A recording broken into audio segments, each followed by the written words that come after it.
सबने जय श्री राम जी। मैं संदीप मेल और स्वागत है सभी बैंकर्स का एक नई वीडियो में। तो इससे पहले हमने किए थे नाउन्स, और नाउन से पहले हमने एक टॉपिक किया था इंटीग्रेटेड ओम्बड्समैन स्कीम, जिसे हम बैंकिंग ओम्बड्समैन भी बोलते हैं। ठीक है, तो उस वक्त मैंने आपको बताया था कि हमारे पास दो तरीके के ओम्बड्समैन होते हैं।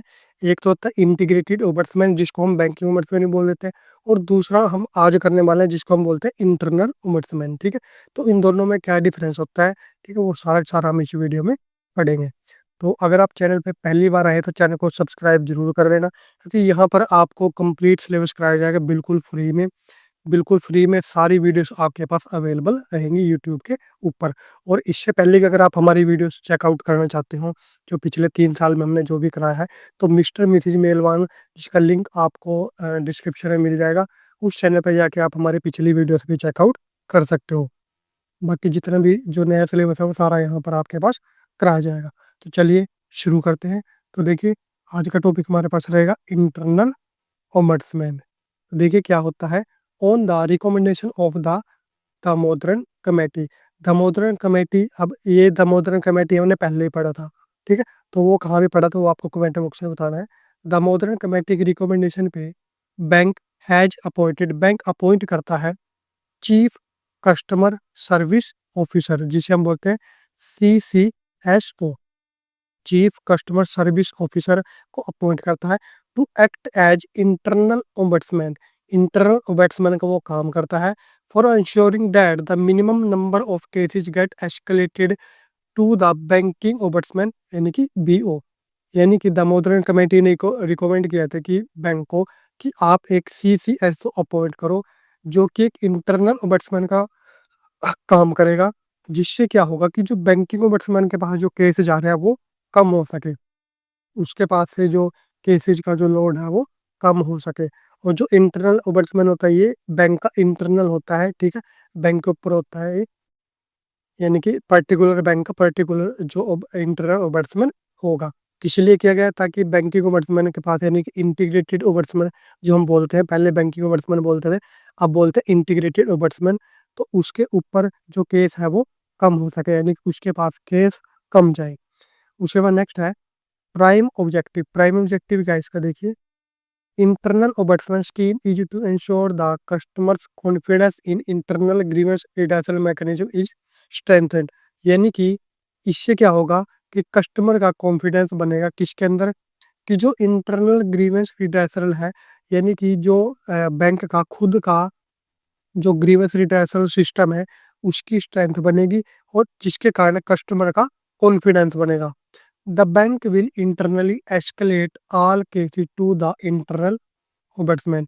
कि जो बैंक है वो अपने पास ही, यानी कि जो इंटरनल ओम्बड्समैन के अंदर ही सारे के सारे केस जो है उनको सोल्व करने की कोशिश करेगा, for A final decision at the earliest but not more than 20 days। ठीक है, यानी कि 20 दिन के अंदर वो उनको सोल्व करने की कोशिश करेगा। ऑफ रिसिप्ट ऑफ ग्रीवेंसेज, यानी कि जब जो शिकायत आती है, रिसिप्ट आ जाती है, उसके 20 दिन के अंदर उसको सोल्व करने की कोशिश करेगा। In cases where either the grievance is rejected, ठीक है, जिस केस में या तो ग्रीवेंस रिजेक्ट हो गए, या फिर only partial relief is provided to the complainant, या फिर मान लो उसमें 2-3 बातें बोलेगी थी, लेकिन उसमें एक पार्शियल जो रिलीफ प्रोवाइड कराया गया, यानी कि पूरा रिलीफ प्रोवाइड नहीं किया गया, पूरी कंपनसेशन प्रोवाइड नहीं की गई है। The timely escalation to IO shall ensure that the final decision along with the views of IO can be conveyed to the complainant within a period of 30 days from the receipt of grievance। यानी कि the timely escalation का मतलब क्या होता है, वृद्धि, किसी चीज का बढ़ना। To the IO shall ensure that the final decision along with the views, यानी कि जो केस आएंगे IO के पास, ठीक है, वो उसको जो 30 दिन का पीरियड है उसके अंदर उसको वो जो सोल्व करने होते हैं, सोल्व करने की कोशिश वो करता है। उसके बाद नेक्स्ट हमारे पास आता है time frame for resolution of customer grievances. ठीक है, यानी कस्टमर के जो ग्रीवेंस है उसका टाइम पीरियड कितना है उसको रिजोल्व करने का। Complaints are to be seen in the right perspective because अब सबसे पहली बात तो कि जो भी कंप्लेंट की जाएगी, उसको एक राइट पर्सपेक्टिव पे देखा जाता है। यानी कि उसको ये नहीं मान के चला जाता कि ले इसने तो कंप्लेंट कर दी, ठीक है? उसको पॉजिटिव वे में लेके चला जाता है। क्यों? Because these interact reveal a week spot in the working of the bank. क्योंकि इससे हमें पता चलता है कि वो कौन-सी सर्विस है जो अच्छे तरीके से प्रोवाइड नहीं करा पा रहे हैं कस्टमर को। यानी कि जो भी कंप्लेंट आती है उसको पॉजिटिव तरीके से लेके चला जाता है, ताकि जो भी खामियाँ हैं बैंक की सर्विस के अंदर उनको पूरा किया जा सके, उनको ख़त्म किया जा सके उन खामियों को। Complaints received would be analysed from all possible angles. और जो कंप्लेंट आती है उसको जितना भी हो सके उसमें सभी तरीके से एनालाइज किया जाता है कि कहाँ-कहाँ पे जो कमी है उसको जो रिकवर किया जा सके। बैंक विल एंडेवर, एंडेवर का मतलब होता है प्रयास करना, टू सेंड एन एक्नॉलेजमेंट और response within 3 working days from the date of receipt of complaint. और जो बैंक है वो कोशिश क्या करता है कि 3 दिन के अंदर ही उसको कंप्लेंट का वो या तो रिस्पॉन्स दे दे, ठीक है? या फिर उसको मान लो यानी कि उसको रिटैच ही कर दे पूरा, ठीक है? यानी कि उसको रिज़ॉल्व कर दे या फिर एटलीस्ट उसका रिस्पॉन्स दे दे। उसके बाद नेक्स्ट है, bank will endeavour to redress complaints within a maximum period of 15 working days, maximum 15 दिन के अंदर। Further, in case of complaints requiring some time for examination of issue involved, detailed investigation, final response or explanation for further time required will be sent by the bank within 30 days। यानी कि वैसे तो 15 दिन का time है कि 15 दिन के अंदर हो जानी चाहिए, लेकिन कोई ऐसे कंप्लेंट आ जाती है जिसमें टाइम लग रहा है, ठीक है, डिटेल इन्वेस्टिगेशन चाहिए, तो उसमें 30 दिन का टाइम होता है कि 30 दिन के अंदर आप रिस्पॉन्स कीजिए ऑफ रिसिप्ट ऑफ कंप्लेंट, यानी कि कंप्लेंट होने के बाद। In the event of complaints involving fraud, और ऐसी कंप्लेंट जिनमें कोई फ्रॉड हुआ है, redressal will be as per FRMD policy, RBI guidelines, however specific that as stipulated by the NPCI। NPCI क्या होता है? National payment corporation of India, और RBI अदर रेगुलेटरी अथॉरिटी जैसे कि CPGRAM और INGRAM होगी, shall be adhered to। adhered का मतलब होता है पालन करना किसी चीज़ का, यानी कि निर्देश का पालन करना। अब जो भी इसके अंदर देखिए आपके पास ये आए हैं, जैसे FRMD आया, FRMD की फुल फॉर्म क्या हो जाती है? Fraud and risk management system. यानी कि जो FRMD की पॉलिसी है और जो RBI की गाइडलाइन है, उसके अकॉर्डिंग उसको रिजॉल्व किया जाएगा, रिड्रेसल किया जाएगा अगर कोई फ्रॉड से रिलेटेड कंप्लेंट आती है। और एक स्पेसिफिक टैट, टैट क्या होता है देखिए? टर्न अराउंड टाइम, यानी कि एक स्पेसिफिक टाइम होता है जिसके अंदर मान लो उसको रिजॉल्व करना होगा, स्टिपुलेटेड बाय द NPCI, किसके द्वारा? NPCI यानी कि national payments corporation of India के द्वारा। और जो भी RBI और अदर रेगुलेटरी की जो अथॉरिटीज है वो अब इसमें हमारे पास है CBGRAM, ठीक है, यहाँ पे ए रह गया, CBGRAM, जो क्या होगा? Centralised public grievance redress and monitoring system. और INGRAM की फुल फॉर्म क्या होगी? Integrated grievance redressal mechanism. तो ये जो आपके पास है एब्रीविएशन यूज की जाती है, ठीक है, जो इनकी फुल फॉर्म है वो भी आपको याद रखनी है, क्योंकि हर बार आप ये लगा लो 5 से 7 या 10 तक भी आपके पास फुल फॉर्म आती है। बिल्कुल सिंपल भी आती है कि PMJJBY की आपसे ये पूछ लें कि इसकी फुल फॉर्म क्या है, ऐसी बिल्कुल सिंपल भी आती है, और एक दो उसमें से इस तरीके की थोड़ी सी टफ भी आ सकती है। तो ये जो फुल फॉर्म जितनी भी आती है, ठीक है, वो आपके पास में साथ के साथ लिख कर रख दो, तो ये आपको जरूर करनी है। नेक्स्ट इसमें आता है रिव्यू मैकेनिज्म, यानी कि मैकेनिज्म क्या है इसको रिव्यू करने का? Customer grievance redressal structure.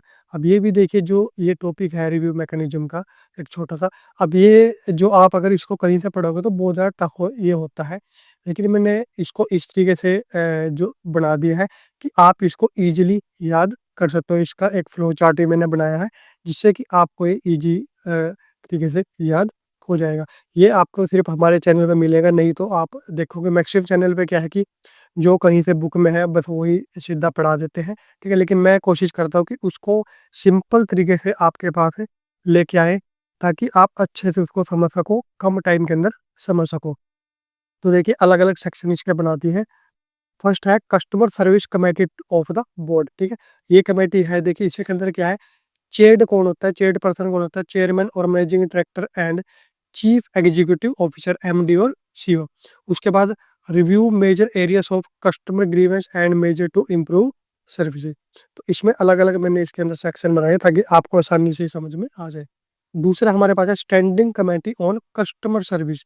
इसके अंदर देखिए कौन होता है, चेयर्ड बाय द किसके द्वारा, एग्जीक्यूटिव डायरेक्टर ईडी के द्वारा, in charge of customer care centre and head office HO. ठीक है। दूसरा मेंबर्स कौन होगा, heads of information technology division का, आईटीडी जिसे बोल देंगे, डिजिटल बैंकिंग ट्रांसफॉर्मेशन डिवीजन जिसे हम बोलेंगे डीबीडीटी, और retail asset and micro finance including financial inclusion division RAM and FI. उसके बाद internal banking division IBD, large and mid corporation credit division LMKC, human resource division HRD, general service administration division GSRD AD, government business management division GBMD and compliance. तो ये जो इसके अंदर अलग अलग person है, ये इसके अंदर मेंबर होते हैं। उसके बाद गेस्ट इनवाइट यानी कि और कौन कौन इसके अंदर हो सकता है, representatives, customers, senior citizen, pensioner और नेक्स्ट जेन कस्टमर, ये इसके अंदर यानी कि रखे जा सकते हैं, ये इनवाइट किए जा सकते हैं इसके अंदर as a guest member. Next है managing director and CEO, executive director MD and CEO EDs. इसके अंदर देखिए कौन होगा, some grievances are directly address to them. कुछ जो ग्रीवेंस होते हैं, कुछ शिकायत होती है, डायरेक्टली इनको रिड्रेस की जाती है। In serious cases they call for reports on causes, action taken and resolution provided. और कुछ केस के अंदर ये रिपोर्ट मांग सकते हैं बैंक से कि क्या एक्शन लिया गया, क्या रेजोल्यूशन लिया गया और क्या इसका कोज था। उसके बाद नेक्स्ट आता है हमारे पास nodal officer, principal nodal officer जिसको हम पीएनओ बोल देंगे, at head office level in the rank of general manager, responsible for implementation and monitoring of grievance redressal. किसके लिए रिस्पॉन्सिबल होता है, कि जो ग्रीवेंस रिड्रेसल पॉलिसी है वो इम्प्लीमेंट और मॉनिटर करने के लिए रिस्पॉन्सिबल होता है। उसके बाद customer can write to, customer कहाँ पे यानी कि इसकी कंप्लेंट दे सकते हैं, to principal nodal officer PNB customer care centre sector 32 Gurugram. ठीक है। ये एड्रेस है, ये पीएनबी का है, सभी बैंक का अलग अलग होगा। ठीक है। जैसे मान लो एसबीआई का अलग हो जाएगा, ठीक है, एचडीएफसी है उसका अलग हो जाएगा, सभी बैंक का अलग अलग होगा। ये जिस भी बैंक में आप हो उन सभी बैंक का ये अलग अलग होगा। नेक्स्ट हमारे पास आता है इसमें zonal officer, zonal officer ZO और circle officer CO. Zonal manager यानी कि ZM, circle head CH, nominate customer complain executive officer, ये इसके अंदर तो चेयर्ड पर्सन। उसके बाद minimum rank deputy general manager DGM and ZO and chief manager CM at CO. उसके बाद each ZO and CO has a grievance redressal cell under a senior officer with 2 और 3 dedicated officer. और उसके बाद last हमारे पास आता है availability of contact details, name, addresses, email, contact number of CCEO are displayed at branches and on the bank website. यानी कि जो ये हमने पढ़े इनके जो एड्रेस वगैरह है, ईमेल है, यानी किस तरीके से इनके पास जो कंप्लेंट की जा सकती है वो फुल डिटेल होनी चाहिए वेबसाइट के ऊपर भी और बैंक के अंदर भी। उसके बाद देखिए यहाँ से आपको थोड़ा और समझ में आ जाएगा, फ्लोर चार्ट इसका बनाया मैंने कि आपको ये एक बार में ही याद हो जाए। ठीक है। कि जो ब्रांच की कस्टमर होगी वो कंप्लेंट करेगा। ठीक है। तो उसमें कौन कौन सा होगा, सर्कल ऑफिस हो गया और चीफ मैनेजर हो गया सीसीईओ। उसके बाद एस्केलेशन होंगी वो आगे जाएंगी। ठीक है। जोनल ऑफिसर और डीजीएम।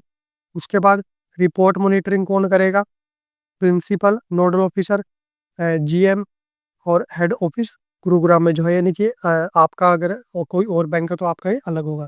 उसके बाद कस्टमर सर्विस रिव्यू में क्या आ जाएगा, standing committee on customer service ED plus head division plus customer, जो हमने सबसे शुरू में पढ़ा था। और सीरियस इशू अगर होगा तो उसमें क्या होगा, managing director and CEO, executive director MD and CEO, ये क्या कर सकते हैं, ये इंफॉर्मेशन मांग सकते हैं बैंक से या जो भी रेगुलेटरी एंटिटी है। पीरियोडिक व्यू अगर होगा तो उसमें क्या होगा, customer service committee of the board, chairman, MD and CEO. तो ये फ्लो चार्ट है जिससे कि आपको ये जल्दी से याद हो जाए। तो ये है हमारे पास इंटर बैट्समैन। एक पार्ट इसका और आएगा, ठीक है। नहीं तो वीडियो थोड़ी ज़्यादा बड़ी हो जाएगी, इसलिए इसको हम 2 पार्ट में कर लेंगे ताकि आपको याद करने में भी आसानी रहे। तो इस तरीके के जो देखिए फ्लो चार्ट मैंने इसका बनाया है, ठीक है। और जो इससे ऊपर है वो भी मैंने इस तरीके से बनाया है कि आपको जल्दी से याद हो सके। नहीं तो ये जो चीज़ें होती है एक पैरे में दी होती है सारी, और एक पैराग्राम में थे इन चीज़ों को फाइंड आउट करने में अगर आप टाइम लगाओगे तो बहुत ज़्यादा टाइम खराब हो जाता है। इसलिए मैंने इसको सिंपल वे में आपको समझा दिया है। तो अगर आप चैनल पे पहली बार आए तो चैनल को सब्सक्राइब ज़रूर कर लेना, क्योंकि यहाँ पर आपको फ्री में सारा सिलेबस कराया जाएगा। अगर वीडियो अच्छी लगे तो वीडियो को लाइक कर देना।